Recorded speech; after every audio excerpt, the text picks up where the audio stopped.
Welcome to Design 113 Intermediate CAD. This is the video for Lab N, and in this video we're going to be drawing this object here called cylinder. Now this is another drawing that I found online that I downloaded, and it's available to you in the week by week folder in Blackboard. So make sure you go there and download this Lab N PDF, and it would probably be a good idea to print it out so that you can have a copy to look at while you follow along and draw. And before we get started in AutoCAD, you'll notice that I've changed some of the measurements on here. And I went ahead and actually practiced this drawing once before I created this video, and I'm not convinced that they completely dimensioned this drawing. So if I zoom in here, you'll see that I've added some measurements here in red. The distance here is 3, the distance across here is 5. Up here I added 8.75, and then also here I crossed out this dimension of 3. I don't know how it's possible for this dimension to be 3 when the radius of this circle over here is 2.5. So something funny is going on there, and I'm under the assumption that this dimension of 3 is not correct. So I crossed that out as well, and if you use the dimensions I've got on here, everything should work out pretty good. So make sure you download that PDF, and we're going to basically use this drawing right here to create a section that we will then use the revolve command on in AutoCAD 3D. So this is going to be some complex sketching that we will then use combined with the 3D skills that we have now. So I'm going to jump over to AutoCAD, and I'm going to do a new drawing. And remember, you want to use the ACAD 3D template, so I'll go ahead and open a new drawing from ACAD 3D. And then the first thing I'm going to do, remember, is AutoCAD always assumes that you're doing a perspective drawing when you start, and you can tell because you'll have this horizon here in the background. So I'm just going to type in perspective in the command line, and I'm going to turn that to 0 to turn it off, which will change me from a perspective drawing to a parallel projection drawing. And the other thing I'm going to do is, this drawing is in millimeters, so I'm going to type in units, and I'm going to change my units from inches to millimeters, and hit OK. And then after you do that, I would recommend double clicking your scroll wheel on your mouse to kind of get to an appropriate scale. And then the next thing that we're ready to do is start doing some sketching. So I'm going to sketch out the profile of this thing by going to my top view, and make sure when you go to your top view that you hit this rotate button so it's right side up. And what I'm going to do is I'm just going to start by sketching out a rectangle. And you want to make sure that you're in your drafting and annotation setting up here to start with. So choose your drafting and annotation workspace, and I'm going to go to the Home tab, and I'm just going to start with a rectangle. And I'm going to make that rectangle 50 wide, and it's going to be 72 millimeters tall. So I'm going to type in 50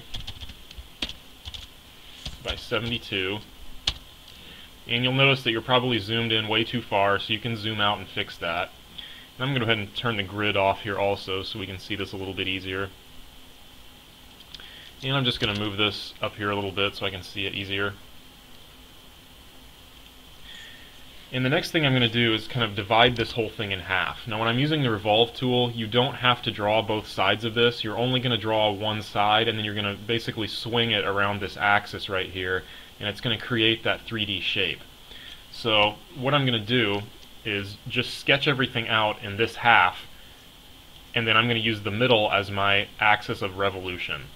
So to start with, what I'm going to do is draw that 3-degree line that kind of comes off the top up here. So what I'm going to do is make sure that your dynamic input is on. You can click that on right here, or you can hit F12, but you want that to be on for this step.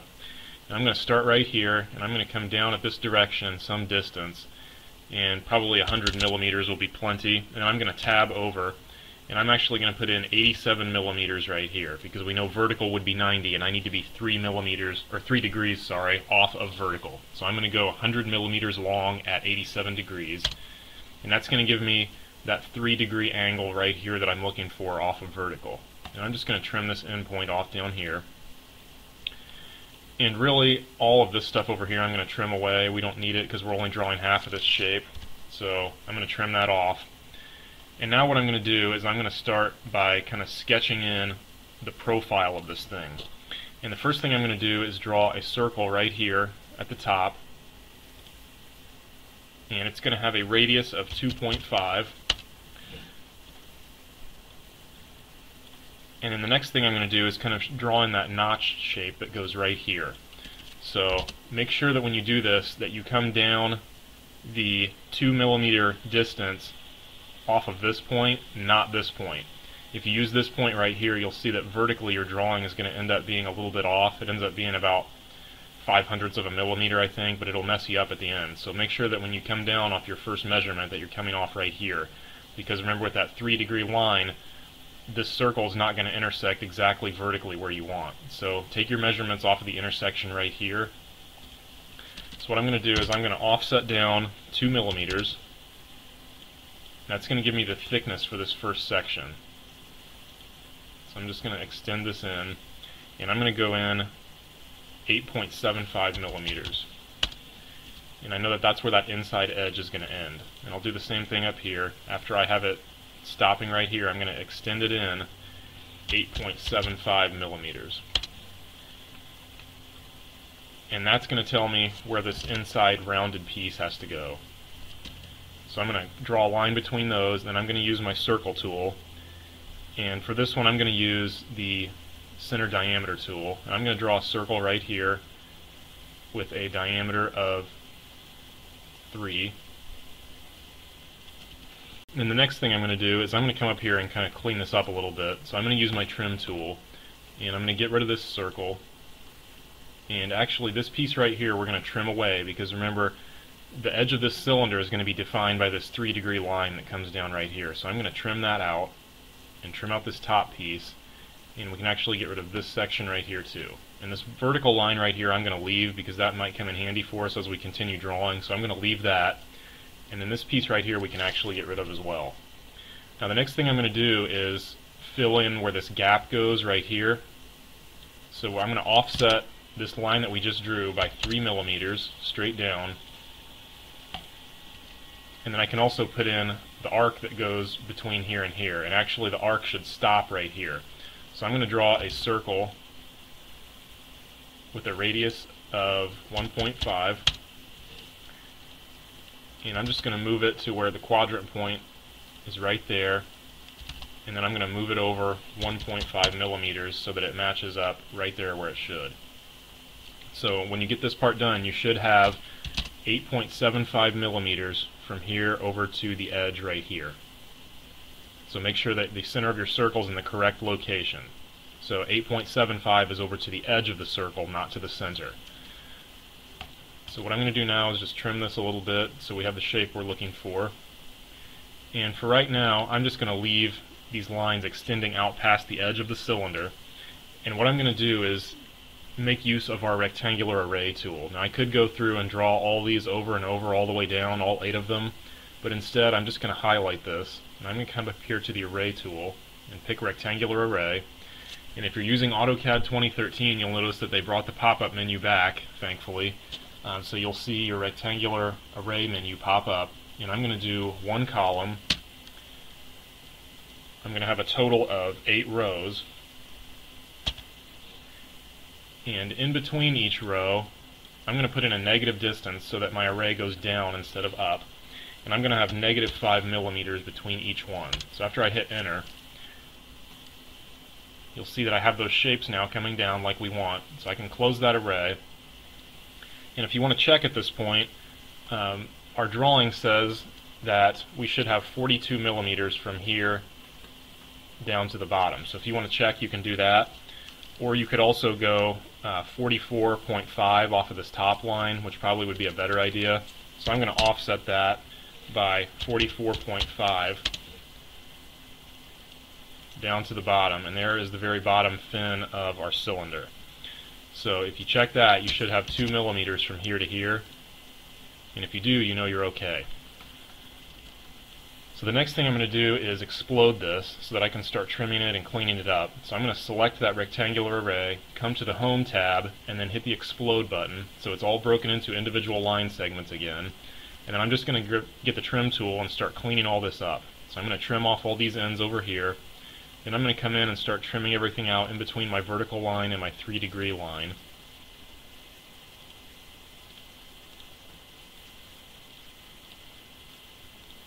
And you can just kind of work from top to bottom and clean all these up.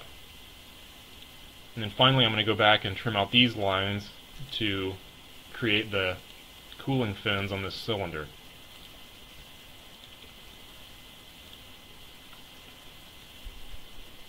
And then at that point you can really get rid of this 3-degree line down here. We're done with it. So what you can do is extend your lines if you need to, and just kind of trim the end of that off.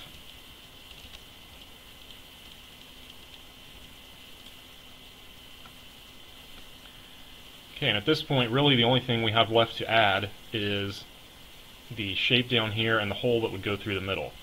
Now the hole that goes through the middle of this for the actual piston has a diameter of 25 millimeters. So I'm going to take my center line and I'm going to offset it 12.5 millimeters. So I'm going to take this line here and offset it over 12.5, and that's going to give me the bore basically in this cylinder where the piston's going to ride. And you can trim this also if you want, so I'll trim that off. And really we can trim these off now, but we want to keep this vertical line right here because remember that's going to be our axis of revolution for this enclosed shape over here when we're ready to actually create the 3D geometry. And then finally if I come down here, I'm going to trim that and trim this. What you can do is offset this bottom line over another 3 millimeters. So I'll use my offset tool again at 3 millimeters. I'm going to offset over to the left, and you can do some more trimming. So I'm going to trim that and trim this and connect the bottom down here. And then we need to create that little notch out piece right here that is 5 millimeters deep, and that should be 15 millimeters off of this bottom line. So I'm going to use the offset tool at 15 millimeters and take this straight down, and then I'll use the offset at 5 millimeters. I'm going to offset this down 5 millimeters and this line over, this line here over at 5 millimeters.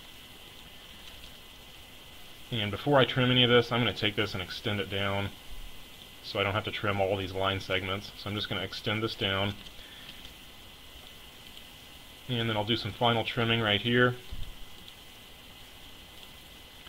Okay, so we've just about got our shape finished up here, and at this point I'm going to delete this line. We're done with it now. And so what we're going to do is take this when we get done and we're going to swing it around this axis of revolution, and it's going to give us that 3D geometry that we're looking for. So we've really kind of drawn a cross section of this thing. And the final thing we need to do is add in the little chamfer that's right here on the corner. It's a 0.5 millimeter by 45 degree chamfer. So what I'm going to do is just come over here at 0.5 millimeter and just draw a line up at 45 degrees and then just trim that off. So you could either add this chamfer when you're done in the 3D area, or you could add it right here as part of your sketch. So either way you can get that in there is fine. So if you want to use the chamfer tool inside of your 3D menu, you can do that and you'll end up with the same thing. So after you've got this all sketched out, it's probably a good idea to go ahead and save this thing because we've spent a considerable amount of time on it already. So if you've got a file name for it already, you can hit the save button. If not, you can do a save and pick a new name for it and place it somewhere. But before you go into the 3D particulars of this drawing, I probably would go ahead and save your sketch. And there's one other thing that we're going to want to do as far as turning this into a closed shape, and I'll show you why here in just a second. But I'm going to go ahead and go to an isometric view here, and I'm going to change to my 3D Basics menu.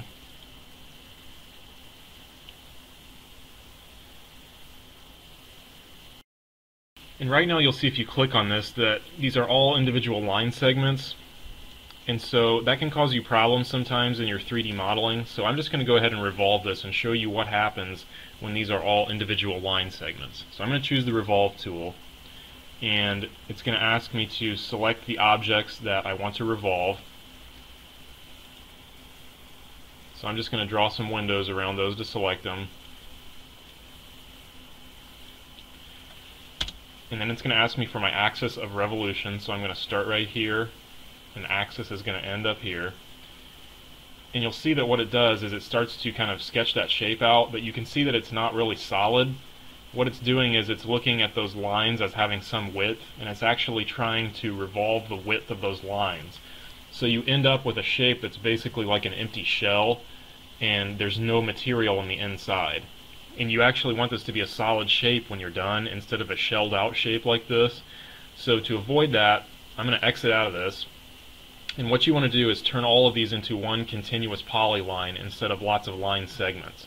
So I'm going to use the pedit command. If you remember back when we talked about polylines in CAD fundamentals, I'm going to type in pedit, and I'm going to select M for multiple, so I can select multiple lines. And I'm just going to select all this stuff that we drew here, except for my axis. You don't want to include the axis here. So just the cross section that we drew. And I'm going to hit enter. And it's going to ask me if I want to convert these lines, arcs, and splines to polylines, because right now they're not polylines, but I do want to convert them, so I'm going to say yes. And then after I convert them, I want to join them all into one shape. So I'm going to type J after I've converted them over to polylines so that I can now join them. And it's going to ask me for a fuzz distance. I'm going to say 0. And now they're all one continuous polyline. So I can hit escape, and you'll see if I click on one that it treats it as a continuous shape now.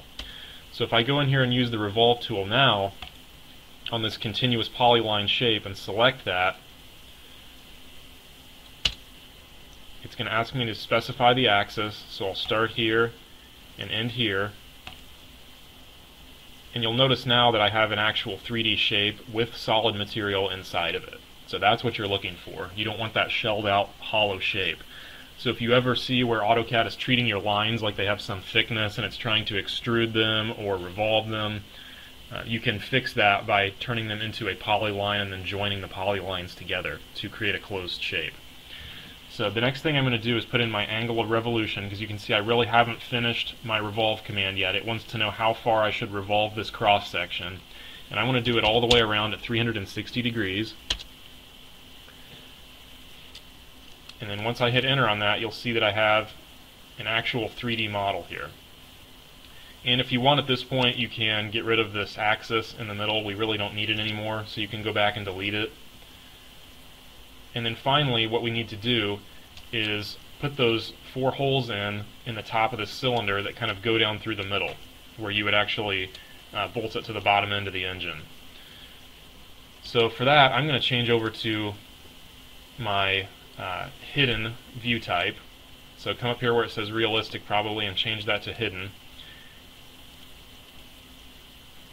And then I'm going to turn on my 3D O-snap down here. That will come in handy.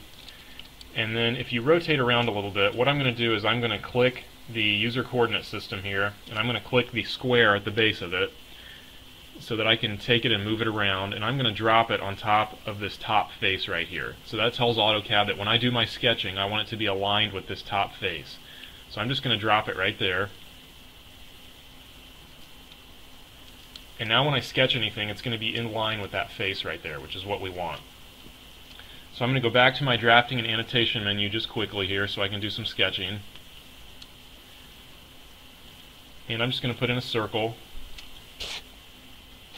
And it's going to have a radius of 20. And you might have to turn off your regular O-snap for this. It may cause you problems. So what you want to do is if you have your 3D O-snap on, make sure you have your center of face 3D O-snap turned on, and turn off your regular 2D O-snap. It's probably going to cause you issues. So then if you start a circle command, you can hover around the outside of one of these circles and you'll see the center pop up in blue. And once you see that, just click. You don't even have to click on the circle in the middle, you can just click anywhere. So again, choose your circle tool, hover around the outside of one of these somewhere, and when you see that blue circle in the middle pop up, you're just going to click. And then I'm going to type in my radius, which is 20.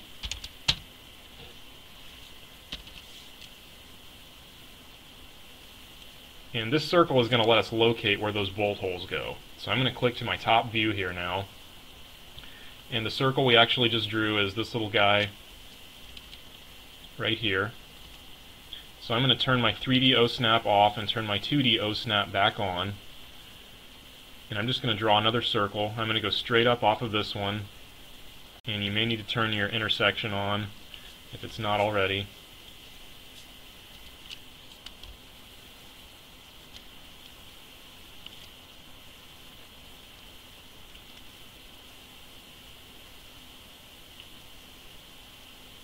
And I'm going going to start right there. And I want these to have a diameter of 4, or a radius of 2 if you're using the radius tool. And then to keep from having to do this multiple times, I'm going to choose this circle.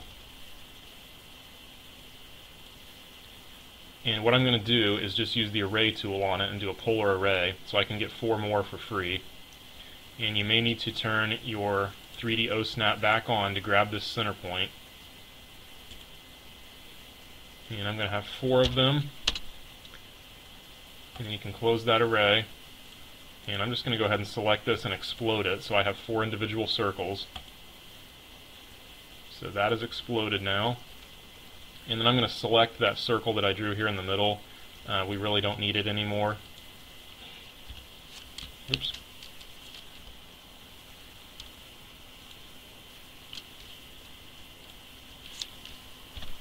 So I'll choose that and delete it. And now we've got, basically, if I go back to my 3D menu,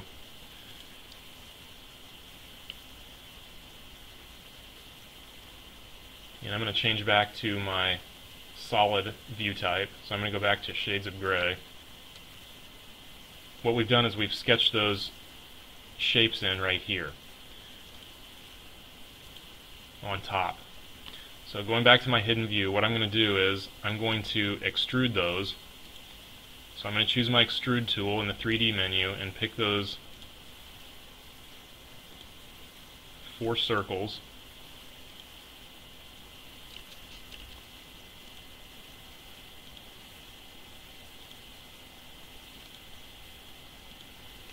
Now if you select all 4 of them, you can hit enter, and then you can either extrude it up or down. In our case, we're going to use this to cut holes, so we want to come straight down with it.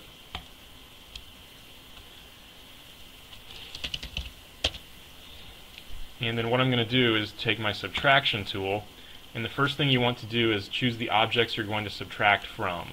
So I'm just going to draw a green crossing selection window through the whole cylinder, but not the extrusions that we just made. And then I'm going to come down here and select the objects I want to extrude, so you may want to rotate around kind of and pick up those 4 extrusions that we made. And if you hit enter, it should use that to cut holes inside of the cylinder, which you can see there. So again, that's the cylinder tool that we learned last week in class, so nothing new there really. The trick is getting that sketch here on the top, and then you're just going to extrude that down through and use it as a cut. So at this point, I'm going to go ahead and save again. And really, we've got all the modeling done. We're ready to go ahead and take this thing and throw it into a layout view, but there's some new tips I want to show you guys for layout view to make things a little bit easier. So I'm going to go to my layout tab. And before I do that, let's delete this viewport. I'm going to insert my title block.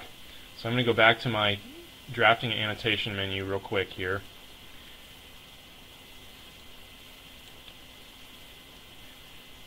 And I'm going to insert my title block, just like always. And remember, we're doing a metric drawing here, so you'll probably want to scale that down to 0.03937 so it doesn't come in too big. So scale your title block down since we're in a metric drawing. I'm going to drop mine at 0, 0 and quickly fill out my attributes. This will be lab in cylinder.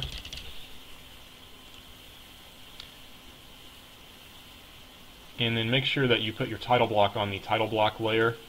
So I'm going to pick that and throw it onto a title block layer. And I'm actually going to go back to my model as well and take this whole model, and I'm going to take it off of this 0 layer. So I'm going to take the whole model and throw that onto my visible line layer as well.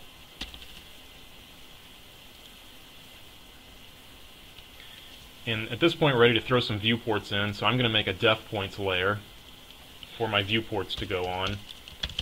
And that's just, remember, so that the edges of those viewports don't show up when you're printing. And I'm just going to set it to be white. And I'm going to go to that def points layer then, and I'm ready to throw on some viewports. But instead of putting on viewports this time, what I'm going to do is I'm going to come up here and I'm going to create views instead of viewports. So since we have a 3D model, I'm going to come up here and choose a base view from my model space. And you'll see what it does is it looks at your 3D model and it knows that your 3D model has different faces on it. So to set up my current view, what I'm going to do is just kind of create a top view, but I'm going to go to model space selection right here so I can really pick exactly what I want.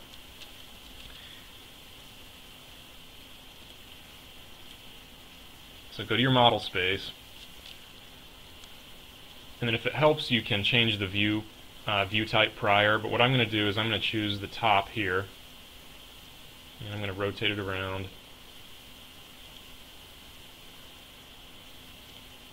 And once you're happy with the orientation, you can go to return to layout, and then if you choose current up here, whatever layout you just saw in model space will match up to your current selection up here. So if you're not sure which one is top or bottom or front or back, you can just go to current and choose it in model space and get it that way.